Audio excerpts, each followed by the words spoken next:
Countdown to Green. We take a look at all the thrills and spills from the Milwaukee Mile. We talk with eNASCAR team owner Jim Beaver. We take a look at how you're racing at home with the Logitech Show Us Your Rig segment. All that and more tonight on Countdown to Green. 'Cause we're invincible.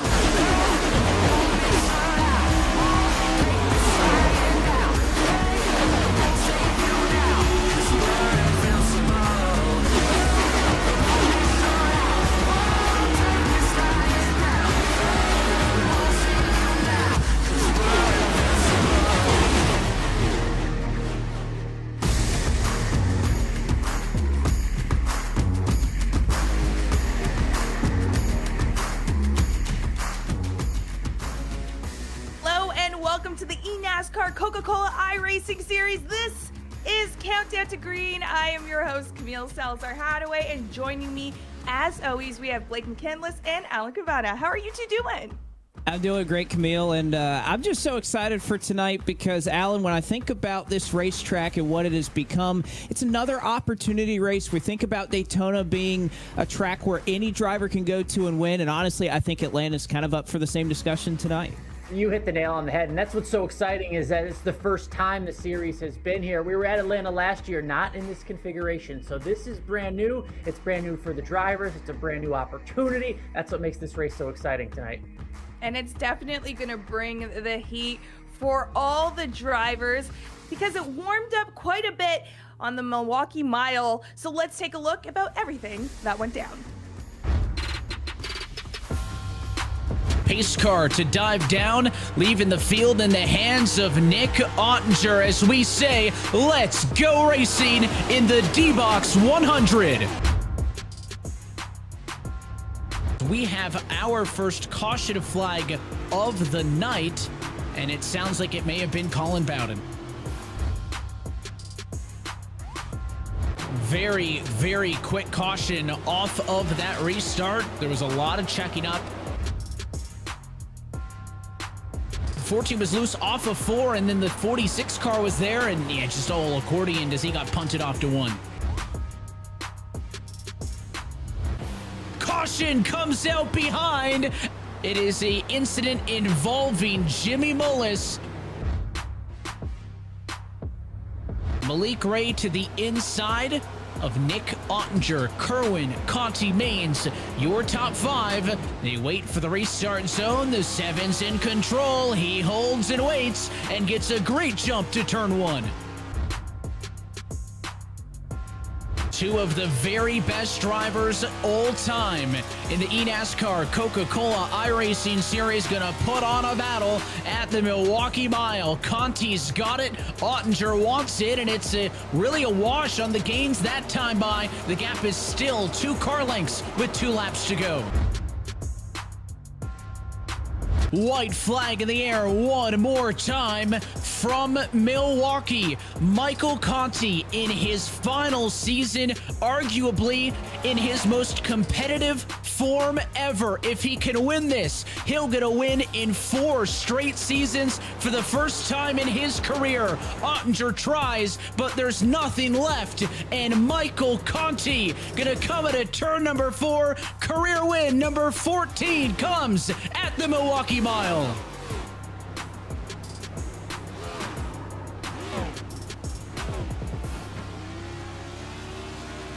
Well, as you saw, there were quite a bit of shakeups there. But Blake, this means that there's a shakeup in points as well. So take us through it. Yeah, there's a little bit of a shakeup in points, but there's also, in terms of kind of looking at these at the standings, you see Michael Conti here, Tucker Minter, obviously with their wins. But look who's sitting right there in third after 2 races. Malik Ray has been so strong early on in this season. And the other thing I think we'll note, we're just 2 races in. We had Daytona where anybody can win. Look at how well our Championship 4 competitors are from last season. You have Casey Kerwin in 5th, Graham Bolin in 6th, and even Bobby Zielinski right now holding on to 12th in the standings. And with that, we also got a quick look at the team standings as well. Yeah, those team standings. Look, you can see Team Dillon is there on top, but because of Michael Conti, right, and how good he did, you could Junior Motorsports jumped up there to 8 spots because of that one race. Obviously, winning helps a lot. The other side of that, 2311 Racing dropping 6 spots after a rough night in Milwaukee. What I also like there, seeing Kanan Esports, seeing Front Row up there, seeing just the mixture of teams that are in the top 10 right now. It's good to see that early on in this year. Yeah, there's like I said, a little bit of shakeups, but it's good to see some of the ones we don't usually talk about also being mentioned. Before we move on to what we're looking forward to for Atlanta, we got to talk about your thoughts with Milwaukee. Well, the one thing I really took note of is just the fact that it almost looked like a short track race out there at the Milwaukee Mile last week. The tempers were flaring early, and they were flaring off. You can see this contact right here. Colin Bowden and Michael Cozy Jr. got into it. Of course, Derek Bordeaux, we know that he had some issues. He even has a suspension tonight because of this move right here. He and Garrett Maines get collected, and later on, underneath that caution flag, he tags Vicente Salas, and that will put him behind. But you see Jimmy Mullis here with some issues as well. Once it got late in the going here and it was hard to make some moves, guys were willing to do anything to try to make a move, Alan. Yeah, that was in the back of the field. I'm looking more toward the front of the field and what Michael Conti was able to do. I said going into this year, he can be this year's Kevin Harvick, and man, has he proven me right. Michael Conti going out on top, showing everybody he is still a winner, especially at a track like this, so technical, Milwaukee Mile. We know Michael Conti's history, but what he's still able to do at the end of his career, I know that it's not exactly the same parallel as Kevin Harvick, but still going out on top, proven still a winner.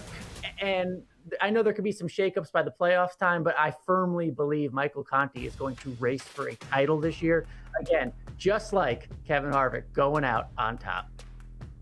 Well, it's going to be interesting, especially because I feel like the start of the season has been somewhat unpredictable. We'll get more to that later in the show because it definitely reflects in my picks. But for now, we actually got a chance to catch up with the owner of Jim Beaver Esports. Yes, that's right, Mr. Jim Beaver himself, to talk about being close to a team championship and some of the off-season moves.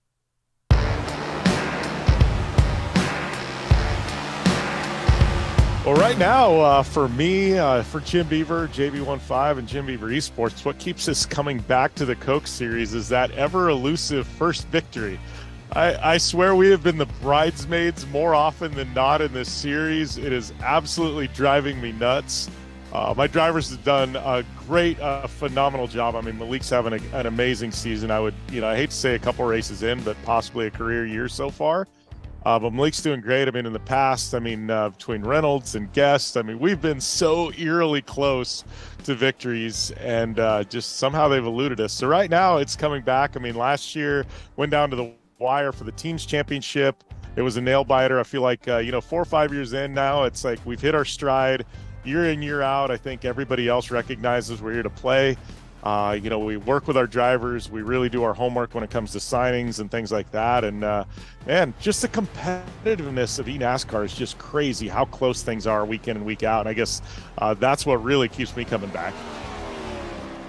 With me, when we look at our drivers, I've always tried to kind of diversify a little bit. I feel like you want your home run hitter, and then you also want, that guy that's going to consistently bat 300, and I think, with Lowe this year, that's what we got. He's our 300 hitter. Obviously, he's kind of struggled out of the box, but we went, he's going to be our guy week in, week out, top fives, things like that, and top fives, top tens, always going to be there.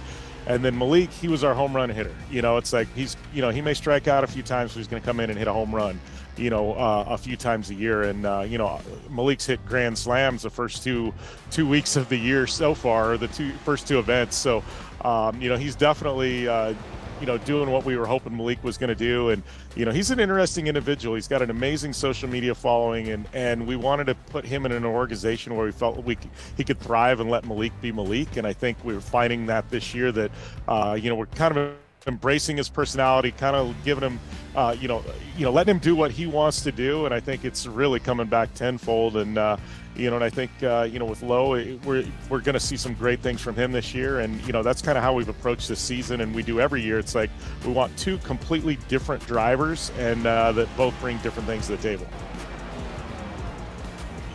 We're a small fish in this, that's become a big player.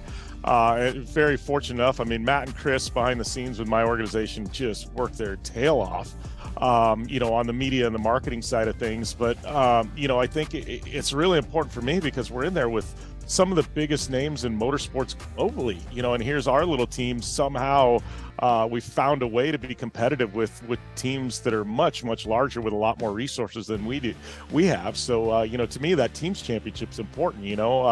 If our little organization is 17th out of 20, it doesn't, it doesn't bode real well for longevity of our team. But, if we can always, be in the top 3 like we were last year, it goes down to the wire, top 5. That says a lot about how hard we work and, and the quality of the drivers and the people in our organization.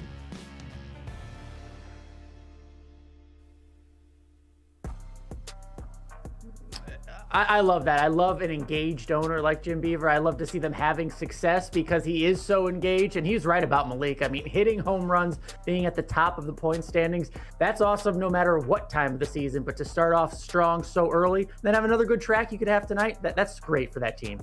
Yeah, and you could see that Jim is very enthusiastic, coming off with that finish last year with the season and being so close to the championship. I think they're pulling that energy through, and we'll see if it works out for them.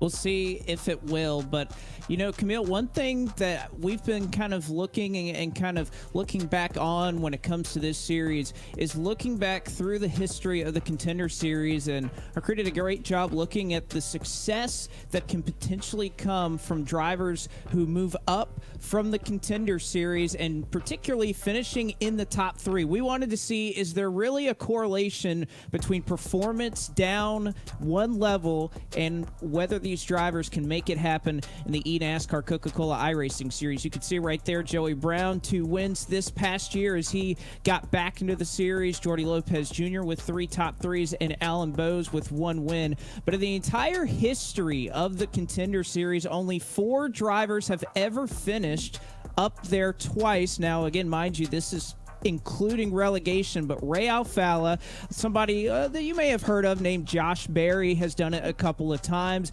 Alan Bowes as well, who is still competing tonight for Front Row Motorsports, and Ashton Crowder, the only 4 drivers who have ever finished top 3 in the Contender Series more than one time. Now, looking at our championships, it is not necessarily a thing that you finish well down in that series and it necessarily translates to a championship. Only 4 have finished top 3 of the Contender Series and eventually gone on to win a championship. Michael Conti, Zach Novak, who's looking at the championship trophy right there, Nick Ottinger, and Richard Towler, the inaugural series champion, are the only 4 who have managed to do that. Now, of course, in the relegation era, there's only been one person that has gone straight from the Contender Series and the next season won in the eNASCAR Coca-Cola iRacing Series, and it's that man right there. Ryan Luza is the only one who has accomplished that feat. And now, of course, in this playoff era, which includes 2016 and beyond, at least one of the top 3 from the Contender Series is still in the Coke Series today. So a long laundry list of people. The only ones we're excluding are Crowder, Mitchell DeYoung, and Isaac Gann. We have a whole bunch of drivers who have been down there and succeeded a number of times, and Dylan Duval, Bobby Zielinski, Colin Keister, and, of course, former series champion in Keegan Leahy. And one of the top 3 has been relegated every single year. That's another thing that proves that the top 3 may not necessarily be the key to getting back to the Coke Series. Derek Bordeaux, Ryan Luza, Bobby Zielinski have been included in that as well. Another thing that kind of proves that it may not necessarily be the key to success, the top 3 has combined for less than 4 wins in subsequent Coke Series seasons. Again, that's dating all the way back to 2016. Those 3 wins include Ashton Crowder, you could see right there in 2019, Ray Alfala at Charlotte in 2020, and Mitchell DeYoung twice, which, to be fair, not a lot of people were going to beat Mitchell DeYoung at a road course. So when looking at success, I think the one trend that we found is that, well, you can have a lot of success down in the Contender Series, but when you get to the NASCAR Coca-Cola Series, it is an entirely different animal. It is an entirely different track of competition that you have to go after. And we also heard from Jim Beaver earlier, so why not catch up with the drivers that are part of Jim Beaver? We have Malik Ray and Garrett Maines.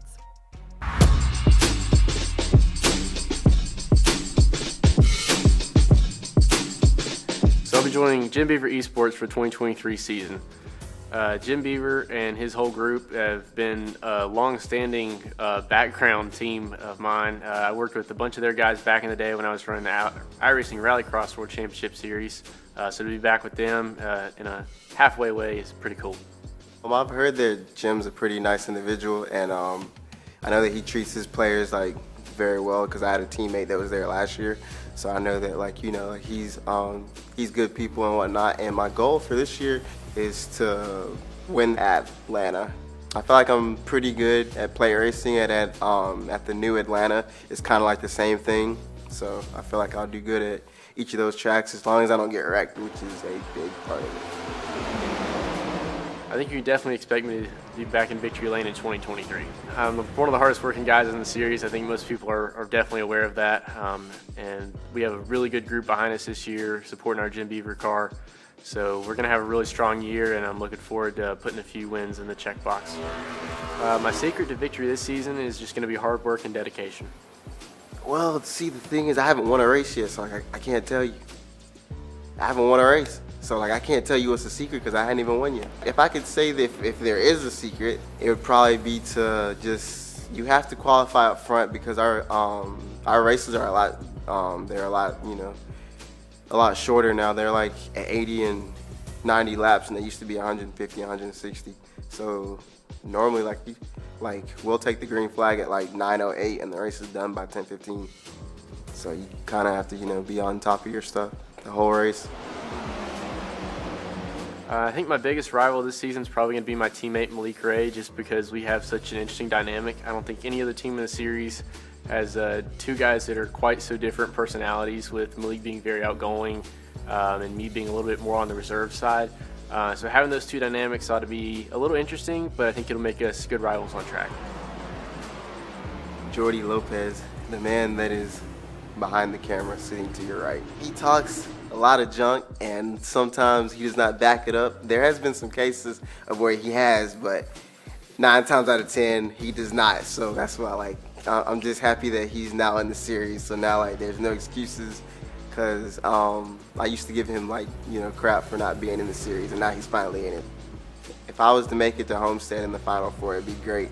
I'd love that. That'd be something that I wouldn't have think that I would accomplish in my wildest dreams. So I'd be very happy about that if I was to make it to that point. Racing in the Final Four would mean the world to me. I made the playoffs 3 out of 4 years in the series, and I've come up 2-3 points short on multiple occasions. And I just need to get that little final push to be in the Final Four, and that'd mean the world to me to just have a shot at the championship at the end of the day. To win the championship would mean a lot to me. First thing I'd probably do is go to Chick-fil-A afterwards the following day. And then after that, I don't know. I haven't thought that far ahead yet.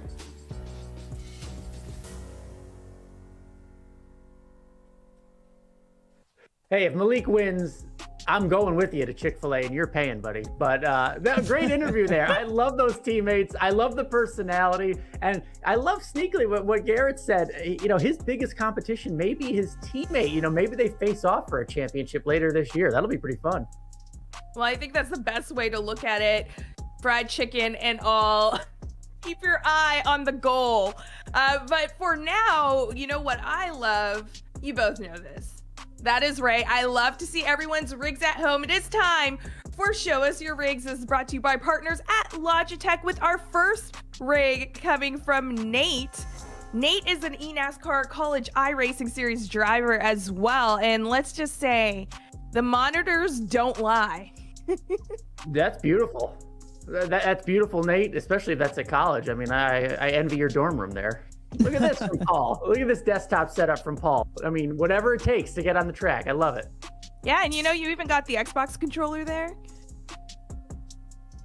Yeah. Apparently that's what he drives with, is what we hear, which again, you do not need a steering wheel and pedals, although very much recommended. And this is my guy, Fly Guy. If you haven't, look up that name. Go follow him on Twitter. Go follow him on Twitch. He's an amazing guy. I love watching his streams, and nice little setup he's got right here to stream with. Need a little cord management. We got to point that out sometimes, but love it, Fly Guy. I love it. Well, you don't see that behind the camera, I guess. Yeah, and I mean, this one, there's not a lot of mess or cable management that has to be done here. This is from Stravato, a super tidy setup. But then if you look closely on the left side of that picture, we got some trash there. You just throw all the trash on the floor. That's how you keep your setup clean. Not very tidy. Yeah, hey, you don't want to leave the seat. You got to do what you got to do. And then another one here, Alex Bell. Nice, clean, simple. Love the seat. Again, whatever it takes to get you on the track. Good setup here. Efficiency in space. You got the window right next to you can look out of. And, I'd say this is a pretty good one as well. At NASCAR. Who it looks like an evil, he's wearing an Evel Knievel suit or something. I don't know how you can, get in that rig with that big helmet thing on, but maybe it works. Maybe it works out for. Yeah, looking forward to the street race in Chicago, which of course was born here on iRacing in the Coke Series we saw last year. I still don't know about Mr. Is that a penguin? Is that a bird? The Chicago Blackhawk. Yeah. You gotta love it. It looks good. Make sure to show us your rigs at home using the hashtag eNASCAR and tagging both NASCAR and iRacing. Now, we got to look through your rigs at home, but you know what else screams simulation racing? Guys, do you know what else? No. Basketball. Okay, usually not, but this time around it definitely did, because on Sunday night's game, Malik Ray, Michael Conti, Nick Ottinger, Casey Kerwin represented eNASCAR at the Charlotte Hornets Venom GT night. And look at this, they are introducing two fans to iRacing, getting them acquainted. Where was our invite? Yeah, exactly. I mean, I live just down the street. But look, instead of me, they had the champion there. So they were helping the kids out. And then they're watching the game, right? They're watching NBA basketball. Wait, what is this? Wait a second. No, these drivers. They are iRacing fans. That was the cup race at Phoenix. Yeah. I was watching it too, so I was right there with them. But come on, shout out to the Charlotte Hornets. They're struggling a little bit. So I'm glad iRacing Coke Series was there to represent. Yes, for sure. It's great having the drivers out IRL just to really interact with people that may not have gotten a chance to be introduced to iRacing. Now, it is obviously Atlanta, which means that there's lots of heat coming in. The heat wave, the hot Atlanta energy is here. So I thought it may be great, because we're a little bit into the series, to kind of check in on whether you think certain things are going to happen throughout this year. So we're calling this the ATL Heat Check. I'm going to ask you both a few questions, and you're going to give me your answer on whether this is going to happen or whether it's going to not. All right, let's go. Blake, this one is for you. Will more than one driver get their first win in 2023? That's going to be an easy yes. And if we're playing a little bit of spoiler, I'm picking a first-time winner tonight. So, yes, I think we get more than one first-time winner that we've already had this season. All right. Alan, this one's for you. Will we see 10 different winners in 2023?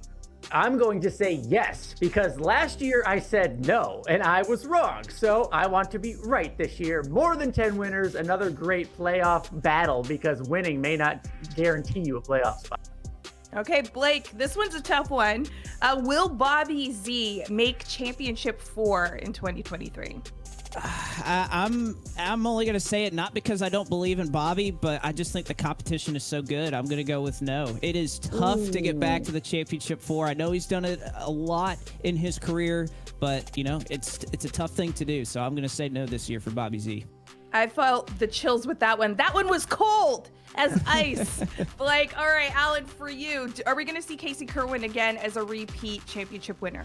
I'm going with yes. Why not? I mean, look what he's done. He did it so well last year, live in front of the audience at the NASCAR Hall of Fame, and he's off to a great start this year. He's just so good, so dedicated. How could I pick against him? And if you want a preview for my pick, maybe we're going toward the 95, but we'll save that for later.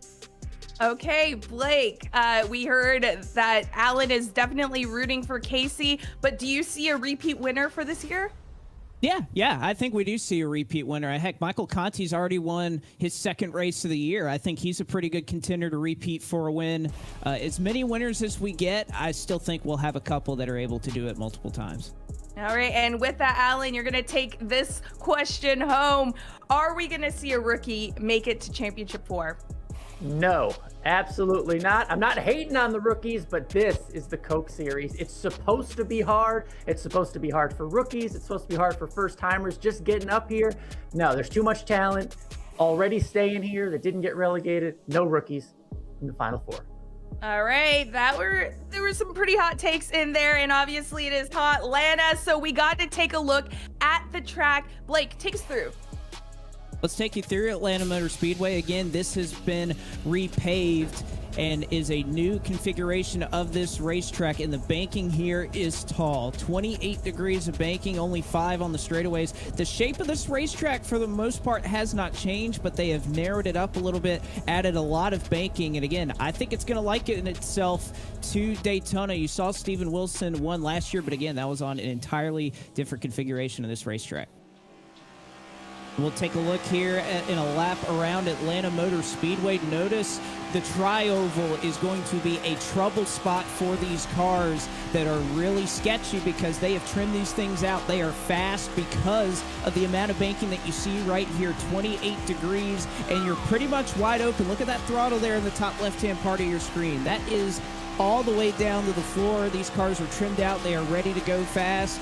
But again, they are going to really be touchy, be sketchy here through the tri-oval, especially here down to that red line. It is going to be an interesting night, to say the least. Yes, it will be interesting. And, we have Steven Wilson that took it last year on the different configuration. So it'll be interesting to see who takes it this time around, especially because we're talking picks. Blake, let's kick things off because the points are not in my favor. Well, let's look at the points quick. Yeah, I know. I'm really upset that this is not working for me. I think it was all the bragging at the beginning of the season that really did not do me well with karma. But Blake, you are in second. Alan wants to boast a bit, so we'll just let him just cool off before we get to him.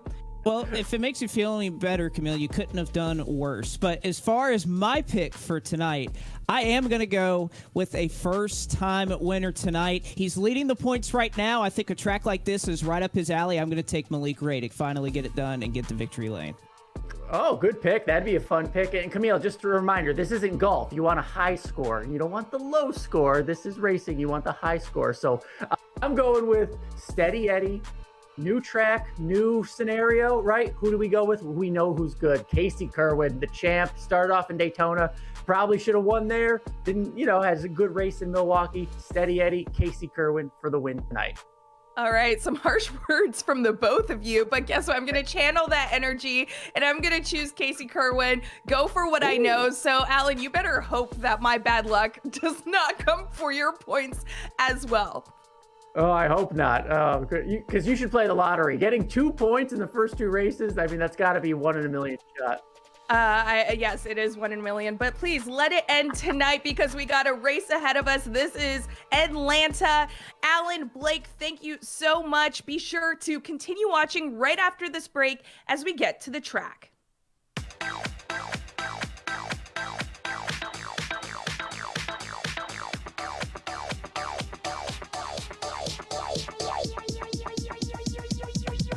I need to try it first. Racing isn't easy, but experiencing it is. iRacing puts you in the driver's seat with the industry's leading sim racing game. Drive on laser scan replicas of the greatest racing circuits from around the world. Go head-to-head against other drivers chosen by skill-based matchmaking to ensure competitive racing at every level. Compete across all your favorite series. In officially licensed cars, engineered to deliver the most accurate driving experience possible.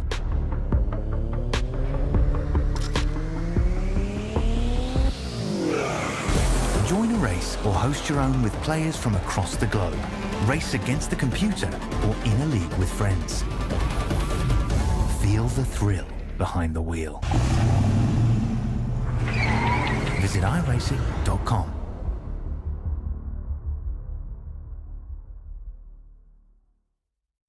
Here and now is when it matters most. Heavy damage. Not last month or last week or 48 laps ago when that bumper fell off. He's done. Here is where it must be left on the track. The anger, the hunger, the passion, and the drive to do whatever it takes to make it across that finish line first. Blow those rear tires off us, bud. Now is when the future is written. In the NASCAR Craftsman Truck Series. This is our series, where the stakes are always higher, where virtual meets reality. This is the eNASCAR Coca-Cola iRacing Series. Look at my shine with it, though. This is my time with it, though. This is my time to be way up the top. Me and my guys gon' pay out the block. I don't look like ball. Time's right, and I know the city's walking in a long night. Promise you gon' wanna watch like a sci-fi. My guys are high risers, high time. My crown if you come to my side. I pledge allegiance for lifetime. My squad connected like Wi-Fi. We grind and you see the highlights. This my life. It ain't a game now. Me and you, we ain't the same now. Lions coming out to play now. Opposition out the way now. Out of the way. You wasn't invited. Say you wanna play. I dare you to try it. You don't wanna try me. Don't step up to my team. Yeah, out of the way. Yeah, yeah. Out of the way. Yeah, yeah. Out of the way.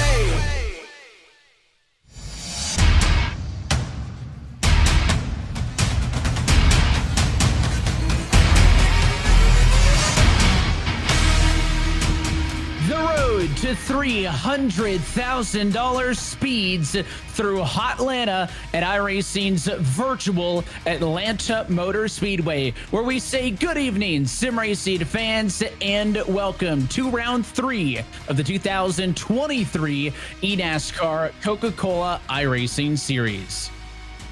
And as always, happy that you're spending your Tuesday night with us on the iRacing Esports Network. As always, my name is Evan Pasoko, joined alongside by Blake McCandless. And Blake, Atlanta, a track so full of history. But tonight, we make history with a rare Atlanta first.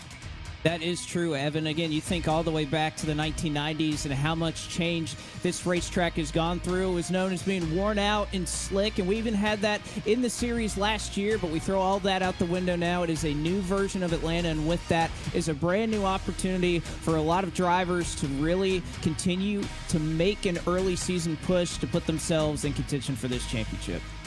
It is going to be a thriller of a night as we get set for 100 laps of action here virtually from Hampton, Georgia, and the best 40 sim racers on the planet are ready to go at it. It is an experience unlike any other. You can try to compare it to some of the other fast intermediates. You can try to compare it to the likes of Daytona, Talladega. That is just not possible. Let's go trackside. Take a look at your Coca-Cola starting grid, and Ryan Luza for the X set going to bring us to the green flag tonight alongside Jim Beaver Esports' Malik Ray. Take that out number 2, we'll see Alan Bose and Keegan Leahy 2311 in front row Motorsports. It's the Elliott Sadler Esports 27 Cody Bias with the FGR Excel 14 of Joey Brown on row 3. Michael Conti's Junior Motorsports number 8 Chevrolet alongside the second of the Jim Beaver entries. That's the 15 to Machida Garrett Lowe. And your top 10 will be rounded out by the Charlotte Phoenix's number 48 Graham Bolin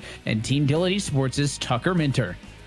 The inside of row number 6 has RFK Racing's Timmy Holmes alongside Kevin King representing Junior Motorsports. Back to row 7 is Bobby Zielinski for JGR and Steven Wilson for Stewart-Haas Racing, looking to get back in the top 30 in the points. Row 8, Michael Koji Jr. for Front Row Motorsports starts alongside Ryan Doucette.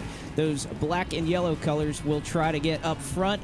Casey Kerwin, the defending champion for X-Set Gaming in 17th, and Brandon McKissick for Steve Letarte Esports in 18th. E-Racers Colin Bowden starts 19th, and Wyatt Tinsley for the Kansas City Pioneers rolls off with his number in 20th. There you go, and halfway home you'll find Donovan Strauss for William Esports, and the second of those Pioneers entries, the 31 of Derek Justice on row 11. Then it's the Stewart-Haas 41 of Dylan Duvall alongside the Letarte Esports number 40 of Dylan Alt. Lucky row 13, we'll see the Tony Kanani Esports 11 of Parker White alongside the FGR Excel number 12 of Garrett Maines. Row 14, we'll see the Williams 55 of Vicente Salas and the Charlotte Phoenix 43 of Femi Olat. And then through your top 30, it's a Team Dillon number 3 of Jordy Lopez and the Joe Gibbs Racing of 54 of Daniel Falkingham. The opposite 2311 entry, and Michael Guest starts 31st with Caden Honeycutt, the other RFK entry in 32nd. Tyler Gary starts 33rd for Tony Kanaan. 34th is William Byron Esports' Nick Ottinger, who was runner-up last week. 35th is Colin Keister for E-Racer, and Matt Busa for William Byron Esports will start 36th. Zach Novak for Rise Esports with an all-Rise Esports row in 38th for Jimmy Mullis as well. Corey Vincent will bring up the rear in row 20. And one driver, Evan, not making the starting grid tonight, Derek Bordeaux, after a suspension last week at the Milwaukee Mile.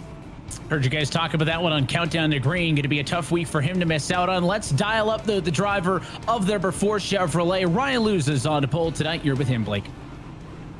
Ryan Luza starting out front here at Atlanta. I know this is a track that a lot is going to happen, but how do you feel having the best vantage point in the house? I don't really know how to feel about it. Wasn't expecting the pole run. Just wanted to put a lap down and kind of ride around on the back. But we're starting on the pole here, so just going to kind of see what happens. But more than likely, I'll probably end up riding around, but we'll see if we can keep this track position. All right, so you say riding around. Does that mean falling back to 10th or 20th? Or do you think at all you may change your mind and try to stay out front? If I can stay out front, I will. But no, I meant like right around in the back because I think this race is going to be pretty wild. Y'all will see here once we go green, but probably going to be 3 wide, a lot of rows deep, and maybe some big carnage. So just really want to miss that stuff. And I guess being first is the best place we can be. All right, Ryan. Well, we'll watch you. Good luck tonight. Thank you. Triple sitter Ryan Luza as he gets his 10th career eNASCAR iRacing Series pole. That good enough for 6th on the all-time wins list. Walk us through this one as we look at our iRacing race analysis. And this one going to be pretty straightforward. 100 laps, only going to be one stop next necessary really to try and take fuel. Again, we don't have the pit lane delta that they may be going with this weekend, so only 21 to 24 seconds. 3 sets of tires available, although that will not be much of a factor with this brand new racing surface. And I think Ryan Luza put it best, Evan. This is going to be a race that is chaotic, and I don't even know if these drivers even know what to expect. Buckle up because it is going to be a wild one for the first time on the new Atlanta Motor Speedway. Pace car going to dive in the next time through, so these drivers have a little bit more time to kind of think this thing through and as maybe best you can mentally prepare. You see that very wide apron on the inside of the front straightaway. That is in play. Drivers going to be using every inch of this surface. At a season that has seen a little bit of everything thus far. We've seen one of the old-time vets just 2 weeks ago, Blake, and Michael Conti take home a win, but well, a couple of weeks before that in Daytona, it was the true rookie and Tucker Minter winning in the Daytona openers. So we'll continue to see, do we see more new race winners? Can the vets step up? And there's a look in at the field of competitors. One last opportunity to take a deep breath.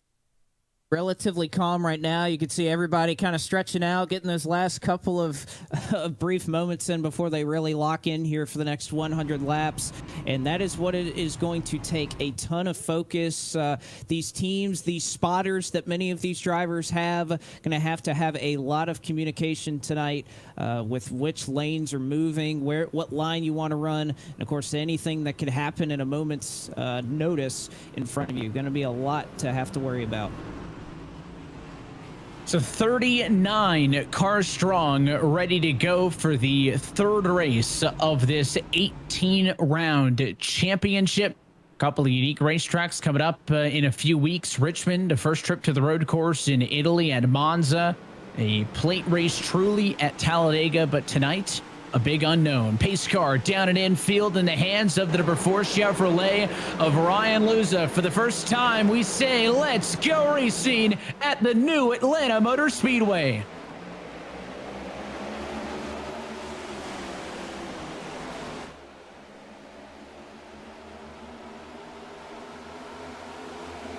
And not much movement yet to the center of turns 1 and 2. Tightly packed onto the inside of the racetrack. A little bit of movement up top as they come off of 2, though nobody near the outside wall yet. No, and either it is going to be kind of the lanes we see right now, although further back in the pack, you could see a little bit of 3 wide already starting to happen, and I think you'll kind of see these guys funnel out, much of like what we saw at Daytona, although they're already 3 wide, multiple rows in front of the field, and you mentioned it, Evan, that red line. There is no out of bounds tonight, so that is going to be in play, and these guys are wasting no time as the top lane has formed up with a lot of cars. Leading the charge is Keegan Leahy. topping off at 187 miles an hour, but they only shave off about 5 to 6 of that in the corner, still in the 180s as they come off of 4. And it's a tricky spot for the number 4 machine to lose to be in, because he's got to go down to make sure he does not open up the inside for the likes of Alan Bose and others. You see the number 23, Keegan Leahy, leading that outside line. He's got a little bit of a draft pushed right now, but as they come off of 2, the 7 of Malik Ray going to bounce up top. He's got the push for the 14 to Joey Brown. I think you're going to see this multiple times. You do not want to be in the middle. Look how quickly that middle lane has died off. And if you've watched any real-life racing with these next-gen cars at kind of these super speedway tracks, they kind of talk about it, that when you get in the middle, you kind of get side-drafted from both sides, and you just really have nowhere to go. So you're going to want to be on that outside for now, but you do not want to get trapped in the middle, as now you see shoving his way up top was Cody Bias there. Now a little bit of a breakaway as that trio on the inside gets a little bit of separation back to this casiness here, as you can see the iRacing drone cam right on top of the action. 3 by 3 by what, 7 rows deep as they sit right now. There is nowhere for the cars in the middle lane to make a move, and it is allowing that lead group to push away just a little bit now. Malik Ray into 4th. Lead car up top had an advantage. He'll get crossed up. That was a nice move to the inside. An aggressive one, though, by Keegan Leahy down to the bottom.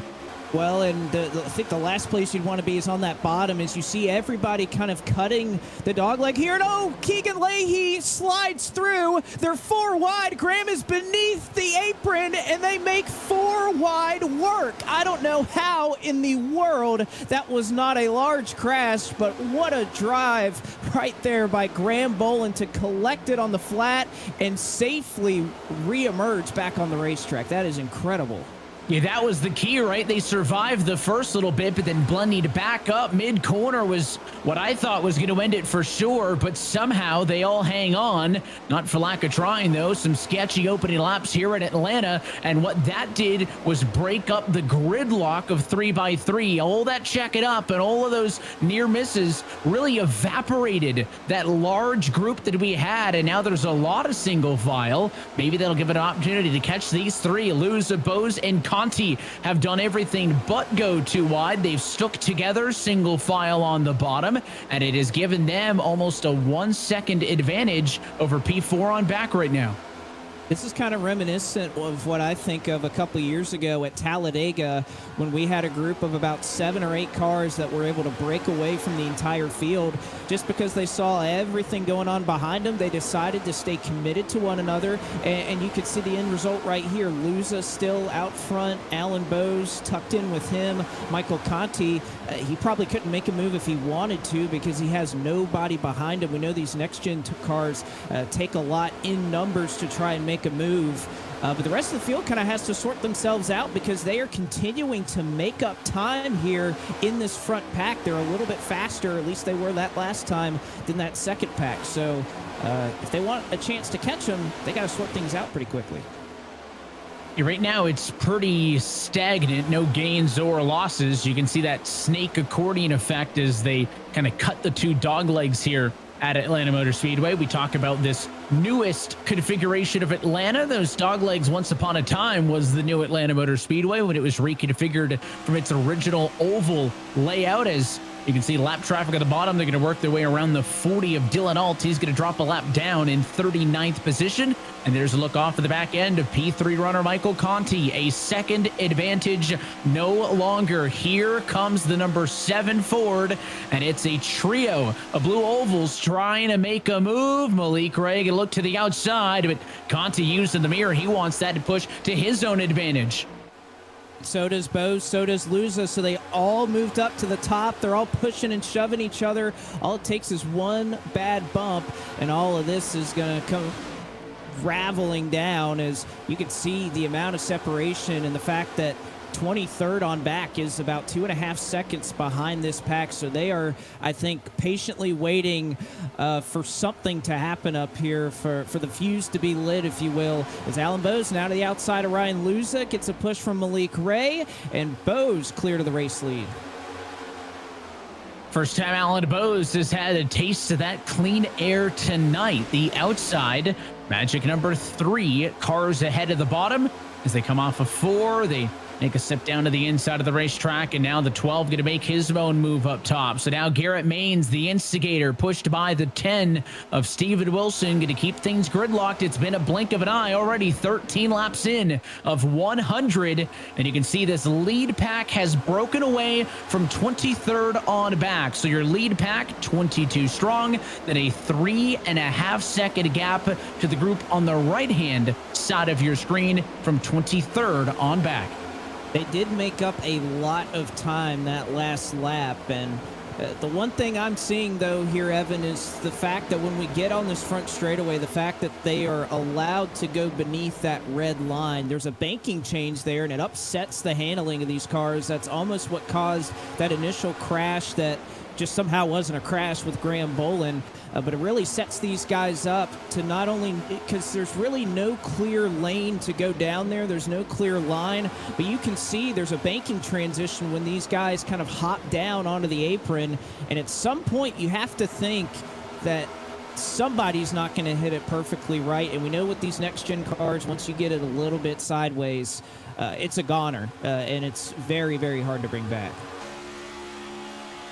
And there's a jump on board the roof of Lima, Ohio's Alan Bowes on the inside. He's led the last 3 laps of this Atlanta 150. And he, again, has to continue to use the bottom of the racetrack to protect. But the bump draft up top, but look at the lock between the 12 and the 10 as it was Wilson pushing Maines to his first lap lead of the afternoon. Some 3 wide, about 4 or 5 rows back. And as Maines goes to the lead, he needs to decide, does he want to stay up top? Does he want to go to the bottom? Malik Ray had an opportunity to go to the race lead no more than 5 laps ago. Now he's in a bit of a tricky spot, leading the middle line. He's going to need some more drafting support for that lane to not die out as he is right in the thick of things. The one thing I've seen, and I saw this from the grandstands at Atlanta last year, I'm a fan of the high line. It is very hard to make that pass or complete it, whether you're in the middle, whether you're on the bottom. I feel like when you go to the very top lane, when we're 3 wide like this, if you go to the outside, you're at least going forward. As soon as you go down to the bottom, you saw Ray drop down, you saw Alan Bowes drop down. Luza and Conti, well, look where they're at right now. They are not up there in the race lead. So personally, I just think that you have to kind of ride the outside here until something happens to try and move forward. Because once you're on the bottom, once you're in the middle, there's so few options to try to make anything happen. And Cali, they are just inches off of each other. And we're kind of reaching that point in the run, Evan, that handling is going to become a factor at some point. These practice races that these guys ran yesterday, this is around that time where if you have an ill-handling car, it's going to start to show itself right now, and that's when you're going to have a lot of very sketchy moments. Well, we always compare, and you can't not compare this to a Daytona and a Talladega. Obviously, the racetrack is much smaller, tighter turn radius, it's smaller total distance as well. But, you know, even at Daytona and Talladega, it doesn't seem this hectic, right? I mean, people can be 3 wide and they can be riding at Talladega. It doesn't seem like that's the case, Blake. From a driver's perspective, same concept of racing, but what makes this so different than those traditional plate tracks? It's the awkward shape of the tri-oval and how narrow the straightaways are. I think that's the biggest difference, is that at Daytona, this is how wide Daytona is in the corners right here, but you get on this straightaway, you have that red line down there, and on the front straightaway, that dogleg kind of acts like a thinning out mechanism, if you will, just because of the banking difference. And look at that move. The 7 car darts to the outside, then slices back down to the middle. Is anybody surprised that Malik Ray is the one who wants to go early? He'll now find himself with the back bumper of the 95 of Casey Kerwin in the middle. It's Wilson's opportunity to lead up top, and look out. Colin Bowden smoke show off a 2 as he got help from behind. The 41 of Dylan Duvall got him a little bit in that left rear quarter panel, and that was a great save. We've seen that a couple of times. I know you look at races like Milwaukee last week, and we see these guys kind of run into some issues. Well, this is why these guys are the best in the world. That save that Graham Bolin made earlier, that one that Colin Bowden just made, that happens anywhere else in the iRacing service. That's a crash. As you can see right here from second place, all that is going on with Garrett Baines in front of, behind him, both in the real world and virtually. And you can see a little bit of the team communication there as well. Normally a confident driver, but he's looking a little bit nervous in this big lead pack, James. Yeah, I just checked in with the radio at Garrett Baines, and it's constant information from his crew chief and spotter, Seth Ryder, just telling him where people are in relation to his car, who's in what line, whether or not he's clear, or whether or not he's boxed in with traffic. It is a constant stream of information. By contrast, when Malik Way was in control of this race with his team, it was all just, who's behind me, who's behind me, who's behind me. These drivers run a lot of races on the service. They don't just run in the Coke Series. There's tons of official competing that they do against one another. And there's sort of a notebook of who these drivers trust and who they don't. And I got the impression that Malik was trying to figure out who is in the line behind him that he trusts and who is in the line behind him that he might not trust. And that is a large part in determining what lane he wanted to be in. So interesting to see the different contrasts of styles and what these drivers want in terms of information from their spotters and crew chiefs that's at the front of this pack. It seems like it might not be easy to do so as far as I'm just going to go and make a move, but certainly the opportunities have been there, Blake, to make passes early as that 14 car is going to get checked up on the outside. Garrett Baines up 21 spots. Dylan Duvall up 19 spots. What is the benefit to racing this aggressively up front? Is it the concern that if you hang back, you're not going to get up into the mix in time, or how does that balance out? Because in plate races, and you even heard Ryan Luza describe it, so oftentimes drivers will simply say, I'm going to hang out at the back and take it easy. How do you kind of ration that strategy at a place so unique like this? Well, for me, I've always thought you need to be one of two places. You need to be in the very front or the very back, and that's it. I've had enough races go by where I've tried to be conservative, and you end up getting wrecked anyway, and you end up thinking, well, at least I could have tried, or I could have tried to make moves, and I think that's kind of changed the mentality of how super speedway racing is nowadays. I mean, you think about how often everybody goes on their podcasts and talks about, Dale Earnhardt Jr. and the fact that the mentality is you have to prove to these guys that you can make moves, that you have a car that's capable of making moves, that you can be trusted to push somebody or to work with somebody. You can't do that if you're just sitting back and riding around. Now, the contrast is at a place like this, because of how narrow it is, that if a wreck does happen, there's not going to be 2 or 3 cars in it. There's going to be 15, 20 cars at the front of the pack that are all going to suffer significant damage. So if you think that's going to happen, and based off of the practice races yesterday, that wouldn't be it wouldn't be too shocking of a revelation if that were to happen. So I think you either need to be where Malik Ray is right now in the front, or you need to be in 39th right now. Well, somebody who enjoys where they are is Jim Beaver, of course, with Jim Beaver Esports leading the inside and the outside lanes right now, with Malik Ray up top and the 15 sheet of Garrett Lowe on the bottom. We've seen points in this race where things have spread out just a little bit, but one driver in the middle of it all is Zach Novak. We have talked extensively, Blake, about the special paint schemes that this team has been running all season long in relation to the cities in which we've been visiting. And how about that throwback on Zach Novak's 75 car tonight? Yeah, I love that paint scheme. A very, very nice tribute there to Kevin Harvick's 2001 Atlanta win. Paint scheme, which if you open Papyrus NASCAR Racing 2002 season, that was the first paint scheme that you saw. And of course, even top left-hand corner, guess who's in that Jeff Gordon suit right there? That is our director-producer, Drew Adamson, sitting in the garage at that time in Atlanta. So very cool little tribute right there.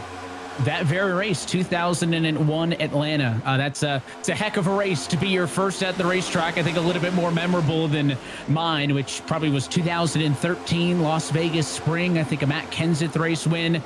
Certainly a good race, but what a historic race to be able to see for your very first time, and a really good job by that entire Rise Esports fielded by Sunoco team to continue the trend of having a paint scheme that speaks to the place that we're racing in, and also mixing it up, right? Not just doing a themed paint on both, but also having a throwback to that Kevin Harvick design. So certainly cool to see that, and that's something we look forward to checking out every single week, as you're looking at a lead pack in which the top 19 race cars are separated by less than 1 second. and already 1/3 of the way nearly through this race. And we have seen just jockeying back and forth. Nobody really able to stake their claim up here at the front of the field. Dylan Duval and Colin Bowden, you can see behind him what's been going on. And it's not sports this time. It doesn't look like, Evan.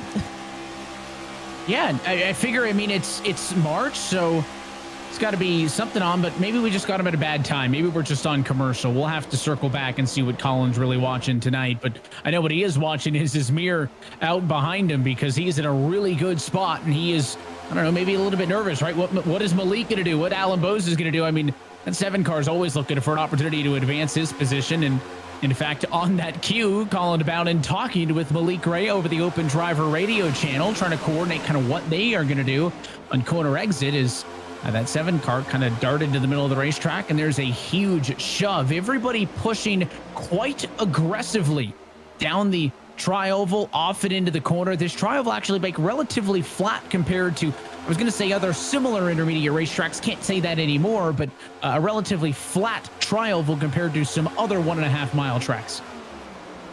Relatively flat, but then you get to the apron, and that is truly about flat. So you really get the contrast here in the dogleg at Atlanta Motor Speedway. But you have to be aggressive to push, because you can see how much it pays off in speed. You can see the exchange there between Steven Wilson, Casey Kerwin, and Dylan Duval, and just how that push continues to further that outside line, continues to move them along. And you see the contrast there. Colin Bowden and Malik Ray not able to do the same on the bottom. They'll drop back a couple of rows.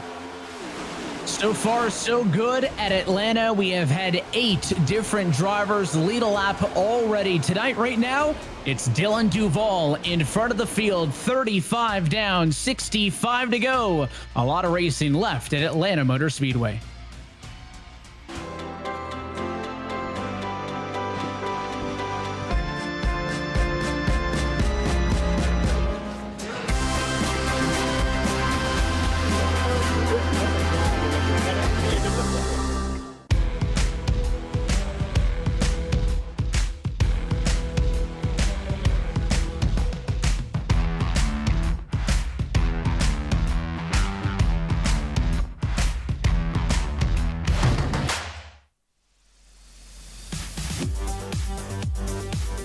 When I hit the wall, this thing shook like crazy. I have experienced that in real life, so I can compare.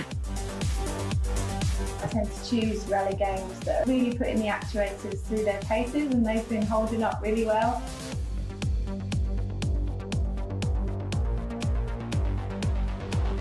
That's exactly how it is in real life. That's the coolest part.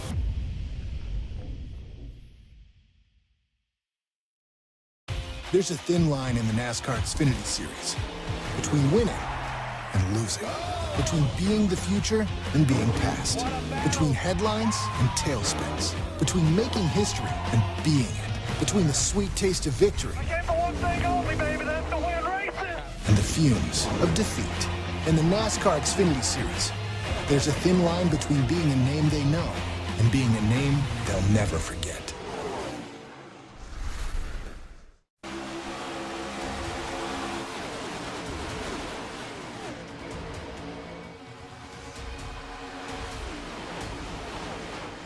Back live from Atlanta, where coverage of tonight's race is brought to you by Coca-Cola, the official fan refreshment of eNASCAR. By Logitech G. Through design, engineering, and a love of driving games, Logitech G takes racing simulation to another level. Logitech G, the official wheel and pedals of the eNASCAR Coca-Cola iRacing series. And by D-Box. Make body and racing simulator become one. Improve your virtual race time with D-Box motion technology, providing ultra-precise movements and vibration cues while racing online. It has been a wild one so far from Hot Atlanta, but still without a yellow. 41 laps into this race. Not for lack of trying. You take a look at the massive pack off of the back of race leader Dylan Duval. We are already, Blake, almost halfway home in this race. Well, and what comes with that is green flag pit stops at any point right now. Anybody could pit and make it to the end. And I don't think they'll take the risk necessarily this early to try and come down and potentially lose some laps. But we are in that window that if there is a large group that decides to kind of pit early, and with the group, if we see some manufacturer's alignment or teammates that are going to come down or different teams working together, we can start to see that at this point. So we are within that window, and whether we get there, we'll see. But at least the possibility is open. And with that, again, we are using the, I guess, the old pit road entrance, not the new one that they're going to be debuting this weekend in each of the 3 NASCAR National Series. So coordinating and getting down to pit road here, it is very tough with how much speed you're carrying and the different degrees of banking now at this racetrack. This is going to be a tough pit road to get on, especially under green and especially when we're 3 wide. You're going to have to get down to the inside of the racetrack if you're going to want to get down pit road. And when you're 2-3 wide, if everybody were to just single file out, it would triple the size and length of this lead pack, right? You can't just decide, all right, I'm going to turn left now and get down to the inside of the racetrack. So it's going to take some finesse. And see about a 4-car advantage on the top. Again, everybody in this race with the exception of about 3 cars right now. Derek Justice is 2 laps down in 39th. He just pitted on his own. Dylan Alt's number 40 cars a lap down in 38th. We saw him get lapped earlier in this race in the Coke Zero Sugar Chevrolet. And the Matt Boost is number 97. 37th is the last car on the lead lap. He's about a half a lap behind your race leaders and is actually in threat of being lapped soon just based on race pace. So those are the only 3 cars not really in this pack that we're currently looking at as we get closer and closer to the halfway point to get inside of that window to make it to the end of this Atlanta 150. That big key obviously was the fuel windows. Pretty massive, Blake. So you mentioned we're well within the window. It's going to come down to coordinating, but if you assume 68's the max, I mean, we still have 20 laps until they need to come down pit road. Does it make any sense to wait that long, or are we going to see most of this action happen right in the middle at 50? Well, again, I don't think we've really seen a lot of tire fall off as we've gone along through this run. There's been a little bit where we've slowed up, just slightly from where we were at the beginning of the run. But as a pack, collectively, we're running pretty similar speeds. So I don't think you're going to see it splitting it right down the middle in 50 just because, the tire situation isn't really going to matter as much as having a bunch of drafting partners. But I think you're going to see most teams kind of push the distance, right? Because if you go early and you guess wrong, well, guess what? You just lost a bunch of laps. On the contrast, though, if you can have about 6 or 7 drivers all with each other come down and pit and they're pushing and they're not 2-3 wide like these guys are now, they can make up a little bit of time. So it's just kind of a risk versus reward situation. As you can see, Wyatt Tinsley right there, open wheel rim. We've started to see that a lot more often as there's trouble behind them, and he saved it. I think it was Parker White, heard a little bit of noise as he tried to collect it, and I think for the most part, he kept it straight. Somebody was frustrated over the radio, and I know that Jimmy Mullis was involved in this one as well because his name has dropped down the scoring pylon. Mullis all the way down to 36th position. A really good-looking race car in his own right. One of those other Sunoco Special Georgia State-themed peach car, but it was not a good 1 and 2 for him. But for the 3rd or 4th time tonight, there has been an accident on the racetrack, but it has not gone to a yellow. A couple of cars got together, got up into the outside wall, but the majority of this lead pack stays alive, and your top 26 continue to ride on through, now working lap number 50. Quietly through all of this, Dylan Duvall maybe as the things, I will say, slightly settle down, is almost taken over control of this race, Blake, leading 18 laps thus far. That's almost more than double the next closest driver. Well, and he's done that through the commitment of 2 drivers directly behind him who really haven't left him and have continued to work with him and continue to push. And that's Casey Kerwin and Steven Wilson. And I think as they've kind of set the pace here, they've set the tone, and they've been committed to one another. You haven't really seen too many drivers willing to make moves. I say that right now. And Malik Ray, without any help, is trying to make a move up the middle. I think there's no shocker there. He's trying to make that middle line work. However, Matt Busa just up the road, coming off of pit road. Or actually, no, he's just about to go a lap down. He lost the draft a little bit earlier, but they'll have to navigate through some slower traffic as well here in Matt Busa.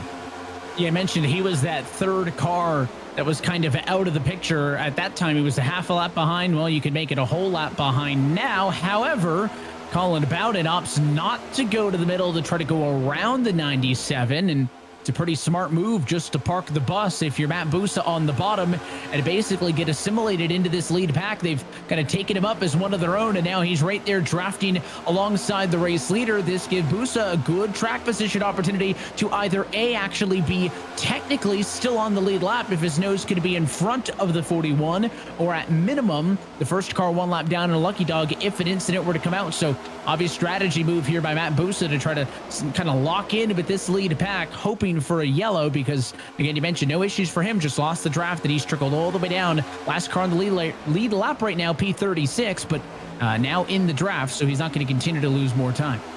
Well, and you feel for Dylan Alt, who wants Matt Busa as much as possible to stay in front of the race leader so that he would be the recipient of the lucky dog should the caution come out. But the other thing we have to think about here is as we get closer to potentially seeing green flag pit stops, everybody that's on that top side, they're eventually going to have to find their way down to the bottom.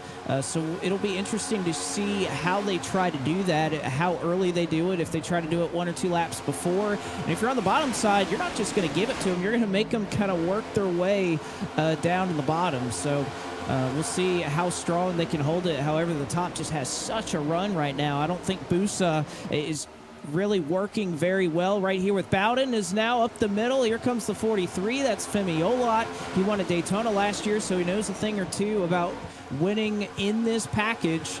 But you can see right here that kind of just killed the bottom. Didn't do a whole lot, and the top lane really prevailed. Top side wins out once more. As we continue to wait for majority of the field to pit, we have only seen Mullis and Justice on pit road. Mullis involved in that accident about 5 to 10 laps ago. He has come down to the pit lane. I referenced Justice's pit stop on his own a little bit ago.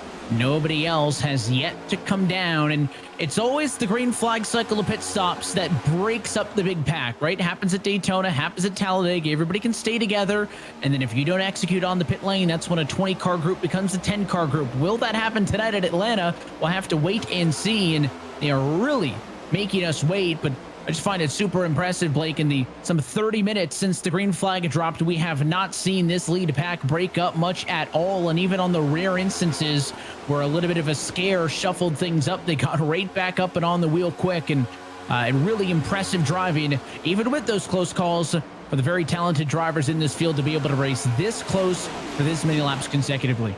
Again, this is why these guys are the best in the world, because they can make these moves that seemingly seem impossible, and yet they're so comfortable being able to run so close to one another, to side draft, to tandem, to do all the things necessary to try to make speed, and yet they make it look so easy. I can guarantee you, if you sign up for the Class A Oval Series after this, if you're running open or fixed, you're not going to see these types of moves succeeding as often as they are in this race. That's just the name of the game here with these drivers and how talented they are. As you can look on board here of Jordi Lopez, the Coca-Cola onboard camera, as he links up with somebody we saw him work with a lot in Michael Cozy Jr.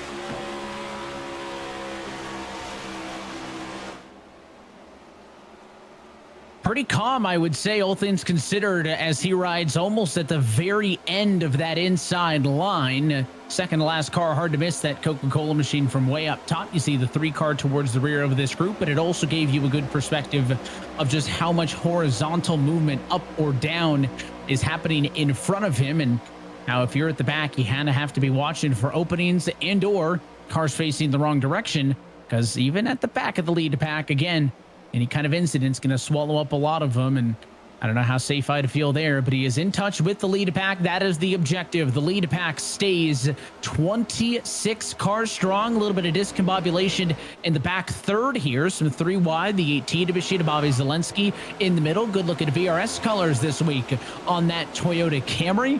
Up front, a little bit more uniform, 2x2. Inside of 40 laps to go, and still no big rush to get down to the inside for pit service. Although I would say up front, one of the best challenges we've seen up front for the race lead is coming in the form of Vicente Salas, who, by the way, shout out to Vicente, ran a late model at Hickory a couple weeks ago in their season opener. Didn't quite go as well as he wanted because of all the carnage that happened, but he's up there running, and even giving a nod to Wyatt Tinsley, series rookie, that has pushed him on the bottom to try and make it happen. Nick Ottinger watches on as Dylan Duval fights against Vicente Salas, trying to defend the race lead. Pit stop still standing between us and the checkered flag here at Atlanta Motor Speedway.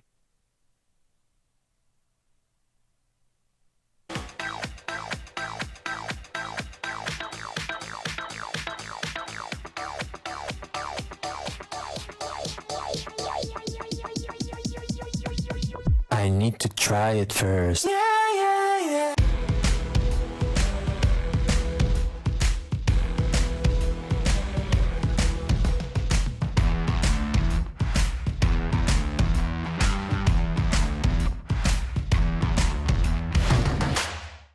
March is Women's History Month, and NASCAR is proud to recognize the accomplishments of past and present icons within the sport. From drivers like Sarah Christian, the first woman to compete in a NASCAR Cup Series race, to track presidents like Julie Giese, Lori Collier-Warren, Latasha Causey, and Jill Gregory, the women leading the venues in which we race across the country. All of these women have helped pave the way for future generations. We are proud to celebrate them and all women year-round.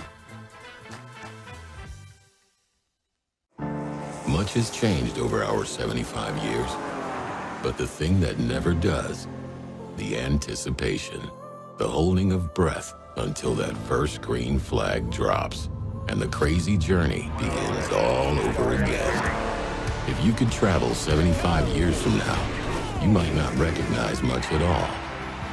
But one thing will never change.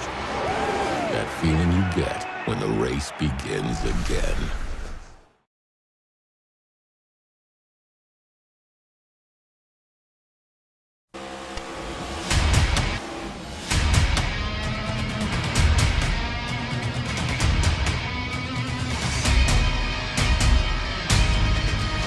Green flag pit service underway here in Atlanta. Coverage of this race is brought to you by Coca-Cola, the official fan refreshment of eNASCAR.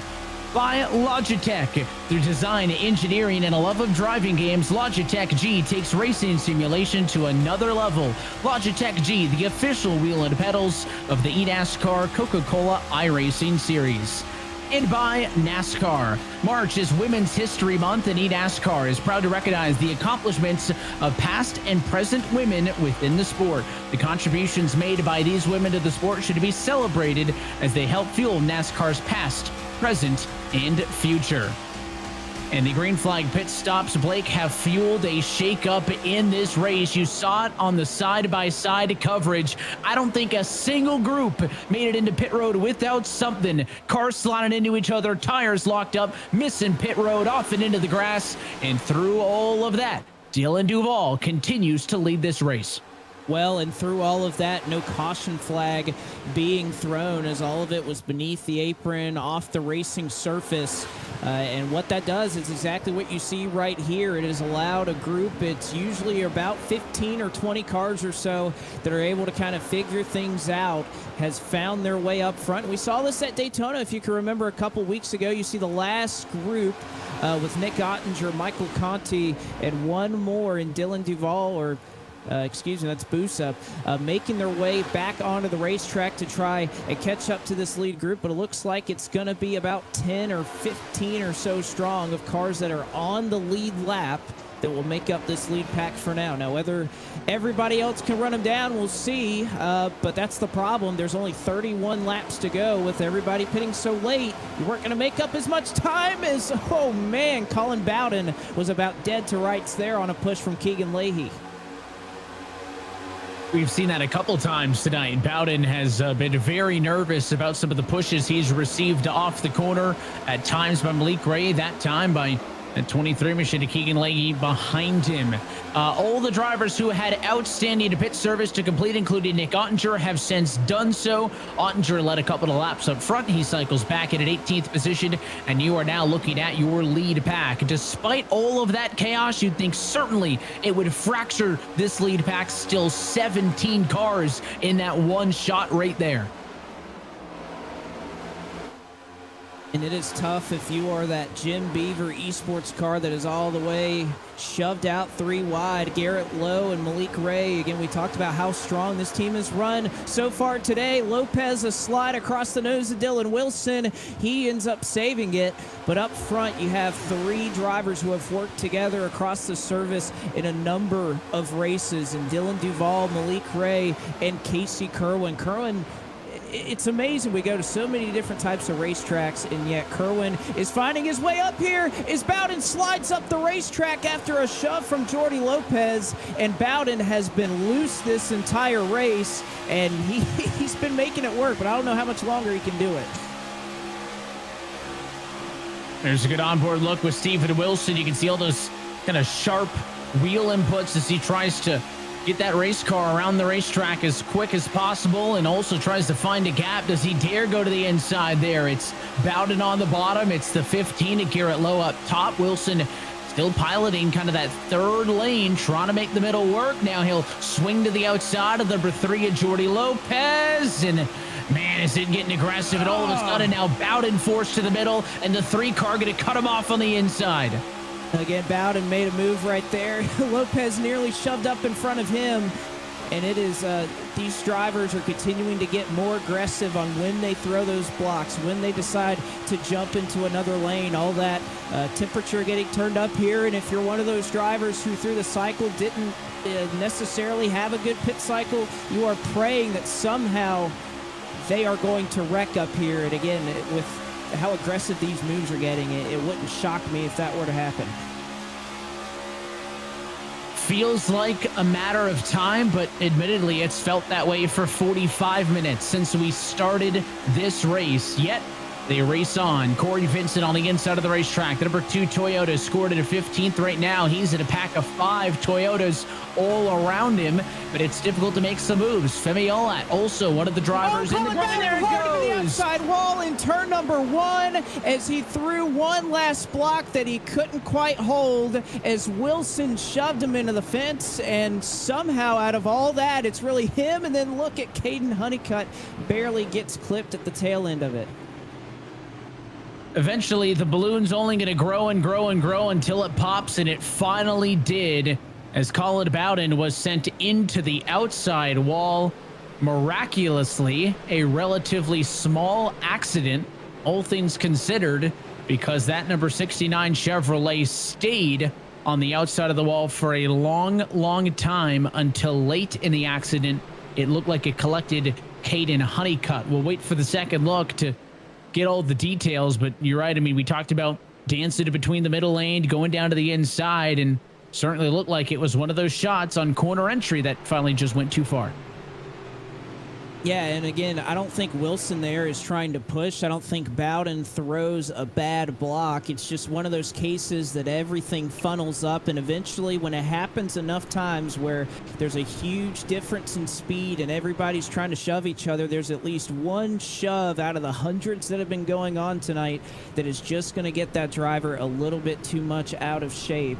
As we're going to take another look at this caution flag that comes out for the first time on lap 76, and you can see, watch the purple car in the center of your screen gets a little out of shape, and he can barely do anything, if anything, to try and save it. He's stuck here on the wall and unfortunately pulls it right back down. Caden Honeycutt, who thought he was clear of the wreck, has nowhere to go.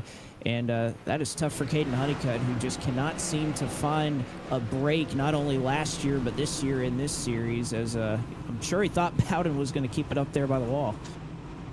Yeah, he had done such a good job of holding it up against the outside wall for so long. It allowed everybody to get on by, and then eventually that car came off the outside wall, and Colin Bowden, unfortunately, involved in that incident. It hasn't been a great start to the year for him either. 36th in the points coming into this race. Had a good night to that point, having led 2 laps and had been up front for most of them, but that accident will force him down pit. Guest Justice Honeycutt also going to come down pit road to get some damage fixed on those race cars. Race leaders were just down pit road no more than a dozen laps ago, Blake, so they all stay out to maintain track position inside of 25 to go, and let's see if you can dial up the driver of that 69 Chevrolet. We do have Colin Bowden. I know you're kind of down. You're assessing the damage right now. What happened there getting into turn 1? I think Steven was getting pushed and just got pushed into me, and we were just so tight there. We're all trying to get, hold on, I can't even drive this damn thing right now. We're just trying to get everything back together to like get up to the front, because clean air was pretty important. You could control the lines there. And I think I just got hit, and it just turned me left and right, and then we were up in the air. And I think we're in the catch fence a little bit. Just not good. Does it have? I know you're kind of trying to drive this thing. I mean, do you think it still has speed that you can keep up with? You didn't go a lap down. Yeah, man, we're doing 150 right now. I don't know. Wheels at 9 o'clock. I think we're in a little bit of trouble here. We're gonna need a caution or 2. I mean, I got 9 minutes or optional repair left, so it's less than ideal. I mean, I got a tire, I think, still falling off this thing right now. Oh, the field's stopping right here. Look out. We got it. Everybody stay calm. Dang. Good. I was a little worried. I saw you approaching the field with some speed, but, you know, I want to ask you one more. We appreciate you talking to us, Colin. Well, tough break for him. He'll try to bounce back into this race. And again, his, I think, hope at this point is that if there's more cartage, maybe an opportunity to pick up some pieces to Blake. Admittedly, I have a hard time believing, as we come to 22 laps to go, that we are going to go all 22 laps to the end. Let's see. Has the cork been popped on the bottle in this race, and how will this one finish? Malik Ray, Garrett Lowe on the front row. Green flag back in the air.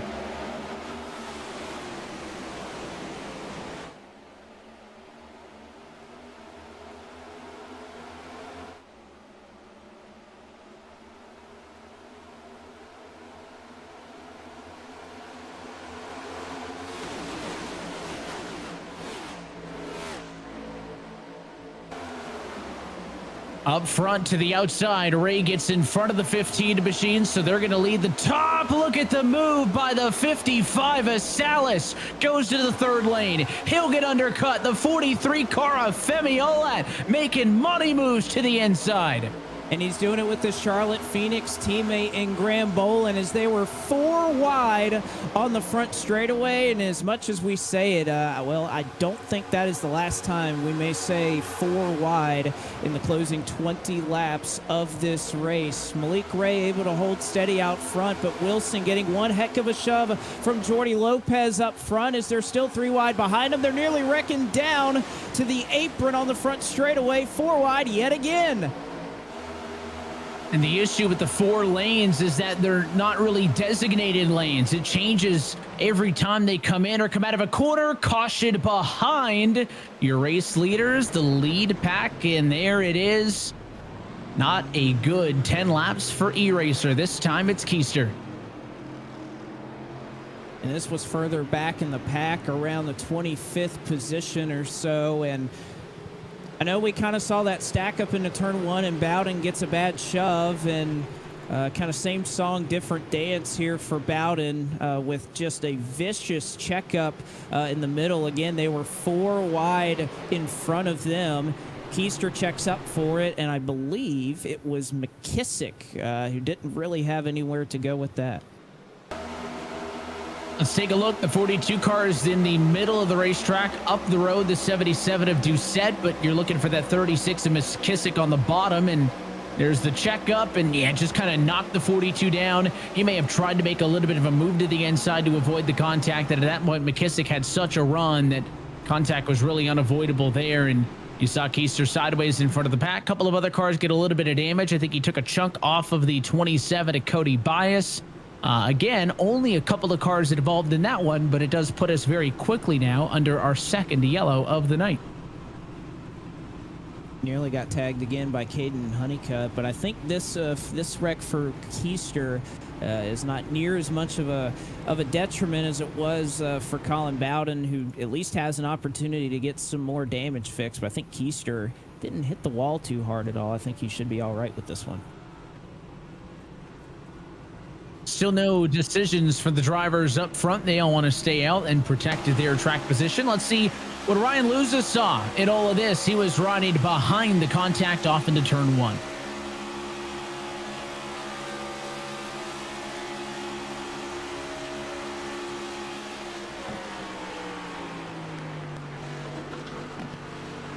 Pretty good heads-up driving there. Second, he saw the smoke, lifted out of the throttle, didn't make any over-aggressive dive, high or low, held the wheel and is able to sneak on through. But I think it is a worthwhile point to talk about. Ryan Luza once upon a time led 11 laps in this race, Blake, and even after avoiding the accident, he does decide to come down pit road this time through to get 4 fresh tires. And Ryan Luza will restart this race in 32nd position. Well, I don't think those tires would hurt him. He's already back here in 32nd, so it's not really gonna be to his detriment to lose any track position to come down and get 4 fresh tires. You can see the attitude and the mentality of the rest of the field is that, well, you got to stay out front. You got to keep this track position. Of course, as we continue to race into 2023 and beyond, if you want the latest news and updates from the world of eNASCAR, then sign up today. You can scan the QR code on the bottom right-hand corner of your screen and stay up to date with iRacing, the official simulation partner of NASCAR. And of course, the best way to follow us is to go to iRacing.com/eNASCAR. You'll be able to find the 2023 schedule, the standings, and even the rules on how you could one day qualify into this series through the eNASCAR Contender, the iRacing Qualifying Series, and many other. But Blake, iRacing is far more than just competitive esports sim racing. If you just want to get your iRacing career started today, there's no better time to do so than at iRacing.com. And no, it's not. And no better time than right now. It's the start of a brand new season on the iRacing service. We have the brand new late model stock car that came out last week. We had the creation of a Gen 4 Cup car that is out on the iRacing service right now. I was driving that a lot today, and it was a blast to drive that thing around Homestead, Miami. So many different options here on the service. Again, iRacing.com for more information. And again, who knows, class of 2025, 6, 7, 8, maybe one day you'll be racing here on the road to $300,000. Up for grabs though here tonight, a checkered flag. The pace car's back off and in. 15 laps left to go in Atlanta.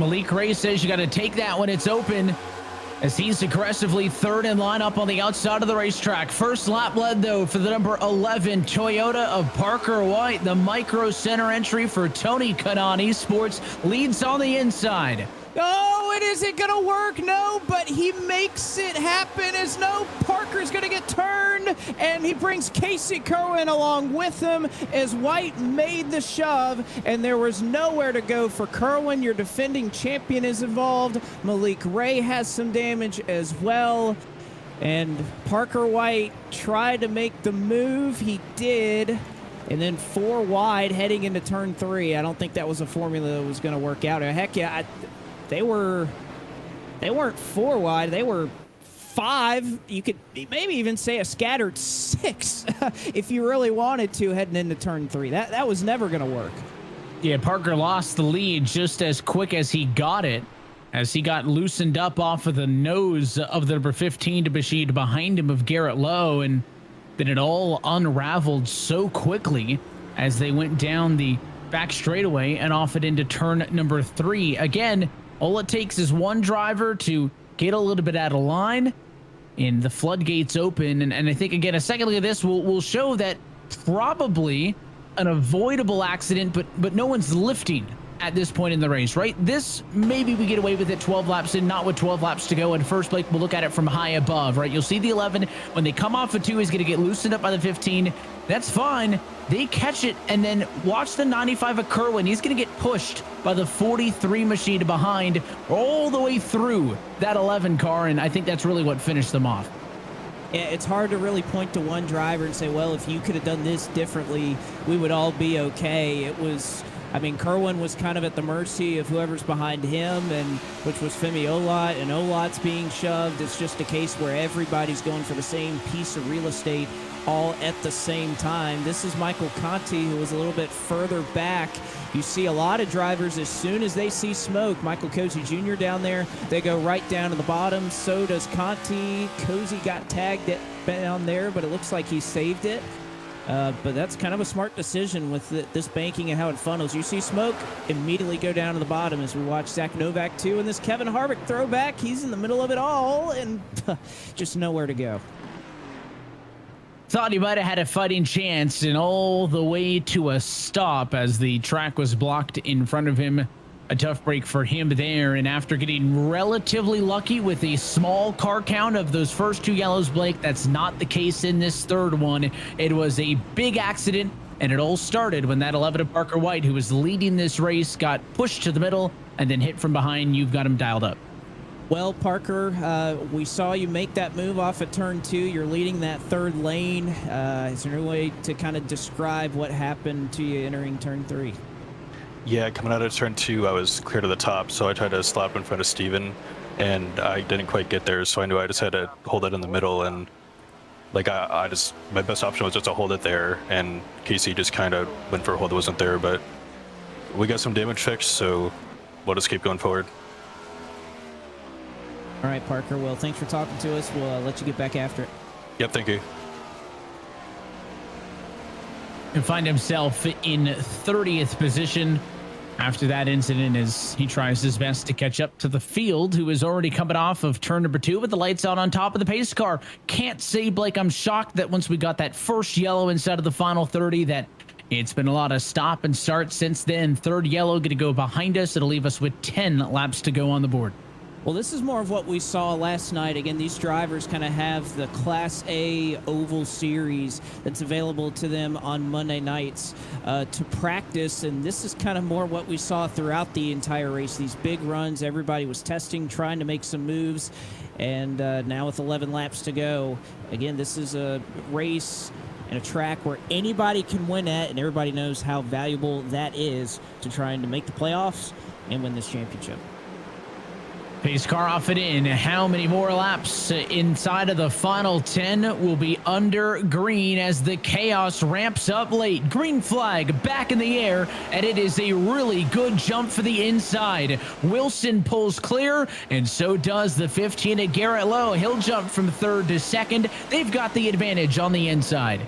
By contrast, it was kind of an awful restart there on the high side, but because of that, they are going to have a huge run here down the back straightaway as a big shove to the back of Garrett Lowe from Jordy Lopez Jr. 4 cars make it away as you see some smoke further back in the pack. No caution yet. 1 car's out of control and now wrecking off of turn 4 on their own.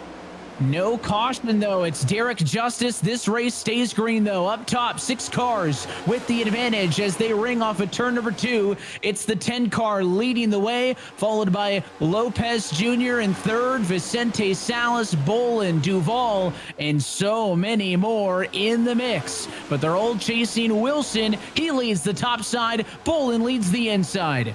And we are seeing some very aggressive moves down here on the bottom. Earlier in this race, beneath that red line, everybody was kind of running together, not making aggressive moves. Now, everybody views that as a passing opportunity to make it 4 wide, to make it 5 wide in the dogleg. I think if you're looking for somewhere where perhaps our next wreck would happen, I think it would be in that dogleg, James Pike.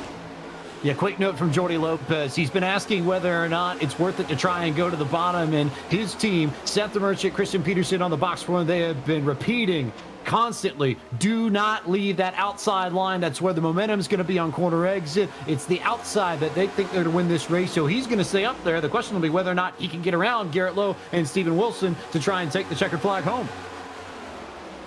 It's got a good looking spot, but again, can he get around the 10 and the 15, or are Wilson and Lowe also married to the same concept of just staying up top? 6 laps to go. Look at the swing to the inside by Femi Olat's 43. He wants to get hooked up with his Charlotte Phoenix teammate on the inside. Not going to happen. A little bit of contact there in the middle as the 33 car, Tucker Minter's getting squished.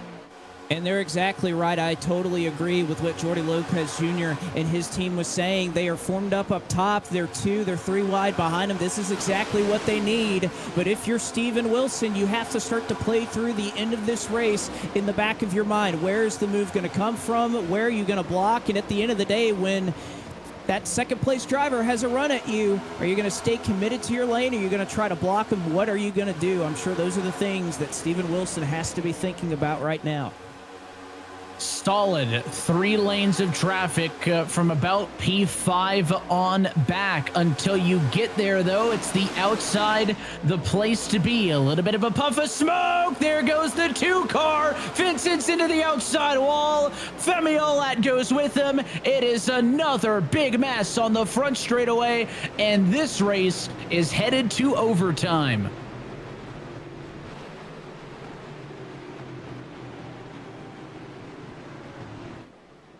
It all started, I think, around where Keegan Leahy and Femi Olat were running. As we saw that orange 43 Toyota was darting low, going high. He was doing anything he could to try to make a move, and he made one on Keegan Leahy to get to the middle. They make a little bit of contact at the worst part, or the worst area you can really do it, off of turn number 4. Unfortunately, also clips the number 2 in Corey Vincent, and at that funneling position on the exit of the corner, Evan, there's just nowhere to go, and the rest of the field just comes piling in at that point. It just, nothing else you can do once that happens in front of you. And again, late in this race, there's not going to be any give. It's all take, and let's watch it unfold from high above. Again, the 23 on the bottom, the 43 looks to the middle, and I don't know if the 23 didn't think he was clear yet or was just pushing up from off the corner, but once they got squeezed, look at those other cars that got sent around, and a couple of hard hits for some drivers. Let's see what Mike Conti saw. You can imagine this is going to be a really bad position. He's, what, the 10th, 12th car here on the outside. It starts right here. And there's Strauss. He misses him. There's a couple more. He misses them. And even another car that scurries in front of him. My goodness, that is some heads-up driving right there from Michael Conti to scoot through that one. When it's your year, it's your year. Exactly that, man. No reason he should have been able to get through that. Here's Barney's perspective. You can see Conti sneak by some of the cars that ended up in the outside wall, and Michael Conti's farewell campaign, a little bit more magic here. Of course, he was your winner 2 weeks ago at the Milwaukee Mile. And now getting through the wreck finds himself in 7th in contention to maybe try to win this race, but it's going to be challenging with the amount of laps left on the board once this one gets back underway. We will officially go past our scheduled distance of 100 laps in this Atlanta 150, which means another edition of eNASCAR overtime. We will have 3 attempts to finish this race in a green-white checker procedure. When we take the green, there will be 2 laps to go. If we get around an entire lap to the white flag, this race is official and the race will finish under green. If we get a caution before the white flag, we'll re-rack them and try it again, Blake, for a maximum of 3 tries. And again, the biggest difference here between iRacing and real world is that once we get to that white flag, there's no looking back there. We could have 20 wrecks on the last lap. We are still going to see it all the way through to the checkered flag. And I know many fans, Evan, they have to be pretty familiar with that. Not only have we had a couple of overtime finishes this year, we ended last year with a long string of overtime finishes. So I think it's something that if you're a driver in this series, you can do all you want, but you have to be able to execute in these high pressure, high stakes, late race restart situations. And the question was always at the super speedways, do you want to be the first car or the second car? Blake, I don't even think it's that specific here tonight. I think it's anyone in the top 15. Well, think of what happened at Daytona. Casey Kerwin, he was the lead car off of turn number 4. Tucker Minter scoots by for the win. I kind of have the same train of thought for this race. You do not want to be the leader, I think, off of turn 4. We'll see how this one shakes out. It's attempt number 1 at eNASCAR overtime with Steven Wilson in control for the inside of the front row. Green flag in the air. 2 laps to go in Atlanta. And a great start there for the inside line, but Garrett Lowe is able to pull back Steven Wilson with a little bit of side draft, so he's going to pin that line down to the bottom. He just has to look behind him. Does Salas go high, or does he stay tucked in line? He's going to stay with him to the backstretch. Neck and neck for the outside. It pulls the advantage. Low the opportunity. He goes down and blocks, though. It was Wilson to the inside. He makes it through as the caution comes out. And just a slight split second too late right there from Garrett Lowe, who saw that move from Vicente as he made it up the middle. And unfortunately there for Garrett Lowe, Vicente had just a little bit of a run and was just there as Lowe cut down. It's just a smidge too late. But again, that's the move that these drivers are willing to make. They have their chance to try and win one of these races. And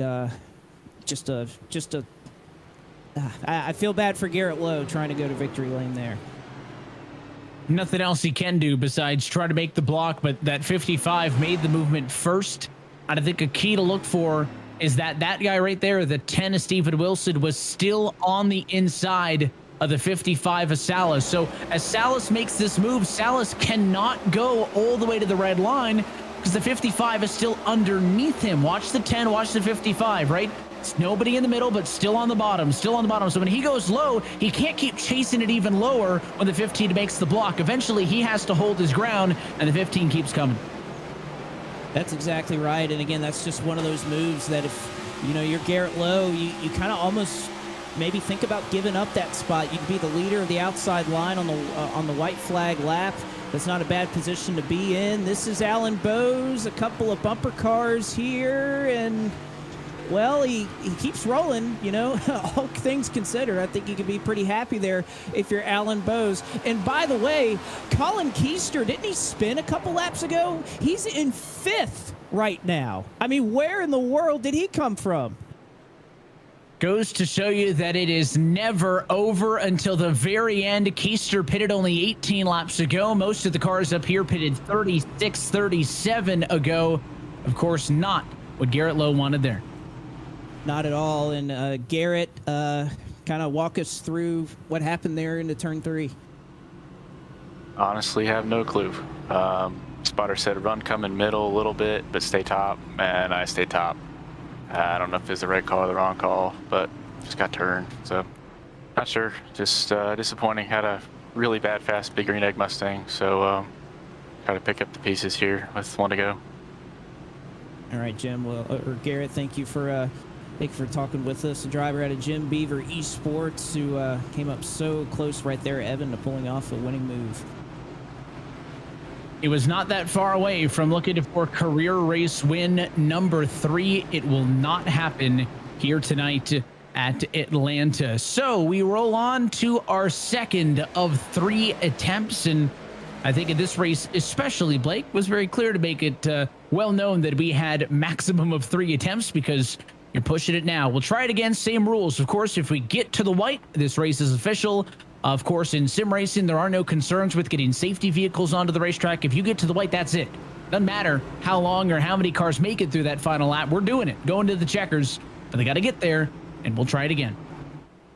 And we'll see if we can do it. Steven Wilson is back up front. Jordy Lopez Jr. has an opportunity to go to victory lane for the first time in his career. How about Michael Guest, who finds his way up here, who has been in this series for a very long time, and yet he is another one of those drivers who has yet to go to victory lane over the course of his career. It could be a first time coming here tonight for Michael Guest. I don't think you can ride out a couple of drivers behind him. Colin Keister looking for his second win. Michael Cozy Jr. in there in 7th. And even Parker White, who found himself turned in front of the field. I mean, he's in 10th right now. He's not out of it. A lot of drivers fighting through adversity to stay in contention for the race win. It's Wilson to the inside and Lopez to the outside. 2 laps to go at Atlanta. Green flag back in the air. It's a good jump for the bottom. Wilson's got the upper hand. Deadlocked for second to turn 1. And Wilson, this is not good for him. He has a little bit too much of a lead. Lopez and Leahy are hooked up pretty well, so Wilson going to have to make a move here. Where's he going to block? He's going to stay blocking low. Leahy not going to make the move yet. Keister, Cozy, they're all in line on the bottom. That top side did not get rolling very well. And a couple of cars trying to look to the middle to make it 3 wide. Zelensky, the instigator. Now the 3-car. Lopez loses all of his help. He'll drop back. White flag in the air. This race is official. And Wilson going to block down to the bottom. Who steps out of line first? Is it Leahy? Is it Keister? Is it Michael Cozy Jr. off at 2? Leahy's out a shove. Here comes Cozy with a run. Keister shoves Wilson into turn number 3. Side by side for second. Wilson still the advantage. Pushed by Colin Keister. 3 wide behind. Off at turn 4. Keister looks. He can't do it. Steven Wilson returns to eNASCAR victory lane at the Atlanta Motor Speedway.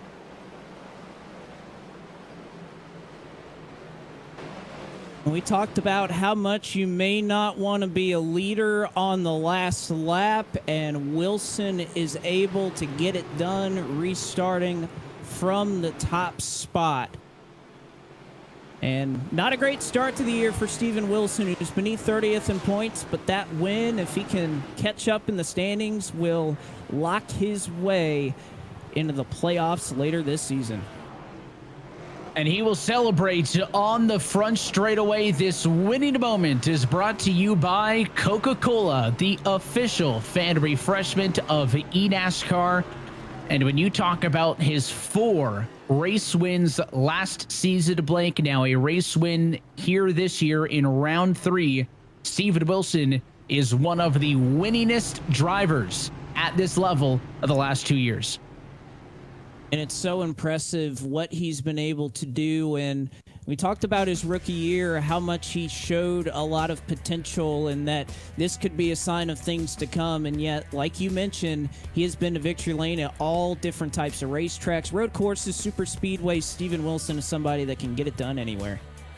We take a look at our Coca-Cola full race results tonight. The final margin of victory, less than a 10th to Colin Keister. Great bounce back for that eRacer Chevrolet. Guest Cozy Bolin in the top 5. Tyler Gary, P6. Wyatt Tinsley, P7. We didn't talk about those drivers much at all tonight. They walk away with a lot of points.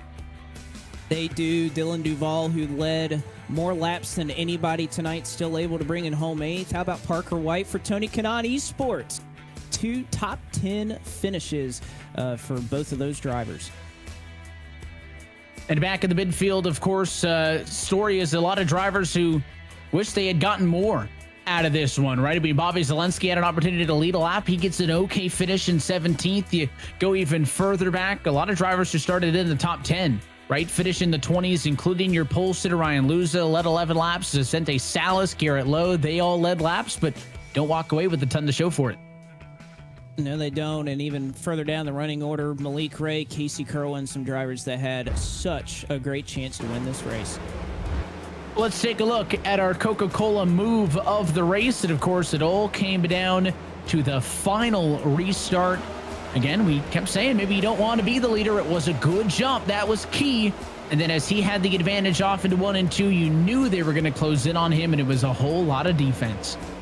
It certainly was. Again, at this point, I'm worried that top lane is going to get a huge run, but they never really had anything. Once Wilson got hooked up here on the bottom, you could see Leahy, everybody up there shoving Jordi Lopez Jr. behind, but once they step out of line a couple rows, somebody gets into the fence. That top lane never really formed up, and from there, it was just stellar defense. And, oh, man, I mean, that move about lost him the race right there. Couple of those moments late in this one. Of course, the big run from Keegan Leahy. He decided to go to the outside off of 2, and they splintered off as the 42 car went down to the inside, and evidently it ended up being a pretty good push through turns 3 and 4 by Keister. Keister needed that push to clear those cars up top to try to make a move, but by the time he had done so, he had to give in so much momentum to the 10 of Steven Wilson, who at the very end of the race hangs on for career race win number 5. Steven Wilson is once again an eNASCAR iRacing Series winner. Blake, you're talking now with the winner. Let's bring in Steven Wilson, your winner tonight at the new configuration of the Atlanta Motor Speedway. And Steven, we've been able to talk to you a number of times, but is there a win that has felt as sweet as this one after how you're able to pull it off? No, sir. This is definitely number 1 on my list. It's been a bit mental boom the last few races. This is the first one I finished all year, so that's a positive. Came into this race with 10 points, and I think we're going to leave a bit better than that. Got 4 times that, at least in this race, so definitely good to be back. New Atlanta, old Atlanta, apparently we're good no matter what it is. Back-to-back Atlanta wins for Steven Wilson, the driver out of Iowa City, Iowa, but you know, you talked about your slow start to this year. Obviously, you have this win in your back pocket now. How does this kind of change the outlook of your season going forward? Yeah, obviously, it's just from now you have that win. I just got to get in a good enough points position from where I'm at. I assume today will help to get into that playoffs. That's what matters. Obviously, want to defend what I didn't get last year. Want to try to be a little bit better. So that's what the goal is, and this win is definitely the beginning of that journey getting started. All right, Steven. Well, congratulations on your 4th career win, getting it done once again at Atlanta. Steven Wilson, your winner tonight at the Atlanta Motor Speedway, as we are going to catch up directly with the man who pushed him to that win, and I'm sure was hoping for one himself, in Colin Keister, who nearly went to victory lane for the 2nd time in his career, kind of playing through that last lap. Do you think there's anything you maybe could have done different to try to make a better move at Steven Wilson there? No, I just got a good restart and got right on Keegan's bumper and was just pushing those 2 around the track, and Keegan got a little loose into 1, and I was able to get under him and onto Steven, and I just shoved him through the corner. And I was hoping to get a little push from Cozy from behind, but it looked like he got side drafted, and I couldn't get a run on Steven. But I'm happy to come home with a 2nd place finish, that's for sure. I was about to say, you late in that race, you're spun, you're sitting back in about 30th. How was the drive? How were you able to get back to even be in position to have a shot at winning that race? After I got wrecked, I just tried to pick the right line and take the runs, and I was able to get up to like 25th and then went to the bottom and gained another 10 spots, and we had that big wreck, and I was able to miss it, and things went my way, that's for sure. That they did, Colin. Well, congratulations on your 2nd place run tonight, and we'll see you next time out. Thank you. Colin Keister in the E-Racer Chevrolet brings it home in second, and Michael Guest, he had a shot at that win as well. Started back in the 31st position, drove his way through the field, but very solid night tonight for that 23-11 driver. And Michael, just kind of talk us through your night. I know there was a lot of chaos out there. Yeah, that was a crazy race. Starting in the back, I really didn't know what to do. I figured there'd be a big wreck that would take everybody out pretty early, but there wasn't. So made my way to the front, and I pit with Colin, and I overshot it a little bit and straight dumped him on coming onto pit road. So I'm really happy we got the caution and got us caught back up, and from there me and him both dug to the front. I don't know how it happened, but we missed all the wrecks and we went from 35th to 2nd and 3rd. So I'm really happy about that. I do wish I would have been able to push my 23-11 teammate Keegan to the win. I got a little bit tight in the last corner, and if you lift, you're going to lose a lot of time. So I just had to keep it full, and it just drifted towards the wall, and I ended up having to leave him out. So that sucked, but very happy for our 23-11 Camry. Couldn't be happier with third, honestly, from this race. All right, Michael. Well, congratulations again on finishing third tonight. A good points night for you. Hopefully we'll be talking to you a little more throughout this year. Appreciate it.